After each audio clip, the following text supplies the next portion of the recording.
ખેડાથી સમાચાર ખેડામાં પડેલા કમોસમી વરસાદે ડાંગર પકવતા ખેડૂતોને રાતોરાત કંગાળ બનાવી દીધા છે। ખેતરોમાં કાપણી કરીને રાખેલો ડાંગર વરસાદના પાણીથી સડી ગયો છે। વેપારીઓ પાકને અડધા ભાવે પણ ખરીદવા તૈયાર નથી। જે ડાંગરનો ભાવ પ્રતિમણ ₹400 મળતો હતો તે હવે ₹100માં પણ વેચાતો નથી। પાકની ગુણવત્તા બગડતા ખેડૂતોને ભારે આર્થિક નુકસાની વેઠવાનો વારો આવ્યો છે। ખેડૂતોનો આક્ષેપ છે કે વરસાદે થોડો વિરામ લીધો હોત તો પાક બચી શક્યો હોત। ડાંગરના ખેતરની અંદર પાણી ભરાઈ ગયા, ડાંગર ઢળી ગઈ, ડાંગર કાપવામાં મુશ્કેલી પડી। જે કંઈ કાઢી એ વરસાદથી ભીંજાઈ ગઈ અને ઉગાવો જેમ ધરું નાખ્યું હોય એ રીતે અંકુરક્રિયા થઈ ગઈ।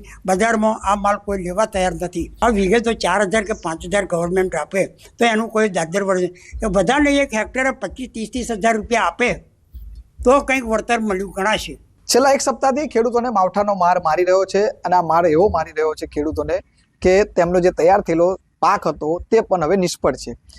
મારી પાછળ તમે જોઈ શકો છો અત્યારે જે ખેડૂત છે તે પોતાનો પાક અત્યારે સૂકવી તેને બચાવવાનો પ્રયત્ન કરી રહ્યો છે। ખેતરમાં પાક થઈ ગયો હતો તે લણણી કરીને પોતાના જે ઘરે લઈ આવે છે, પરંતુ આ પાક છે તે સંપૂર્ણ નિષ્ફળ ગયો છે એવું એટલા માટે કહી શકાય।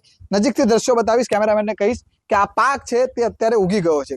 તમે જોઈ શકો છો આ જે પાક છે તે તૈયાર થઈને જ્યારે તે ઘરે લઈને આવે ત્યારે અંદરથી ડોળા ફૂટી ગયા છે। એટલે કહી શકાય કે આ પાક બજારમાં કોઈ વેપારી લેવા તૈયાર નથી। આ ખેડૂત હજુ પણ તેને બચાવવા માટે ક્યાંક ને ક્યાંક મહેનત કરી રહ્યો છે। ખેડૂતને આશા હતી કે વરસાદ છે તે કમોસમી માવઠું છે તે 2 દિવસ પછી જતું રહેશે અને તાપ નીકળશે અને આ પાક તેનો સુકાઈને બચી જશે, પરંતુ હજુ પણ માવઠાનો માર અતિશય તેને મારી રહ્યો છે। આજે વહેલી સવારે પણ એક ઝાપટું પાડ્યું હતું અને ત્યારબાદ 3 થી 4 ઇંચ જેટલો વરસાદ નોંધાયો હતો।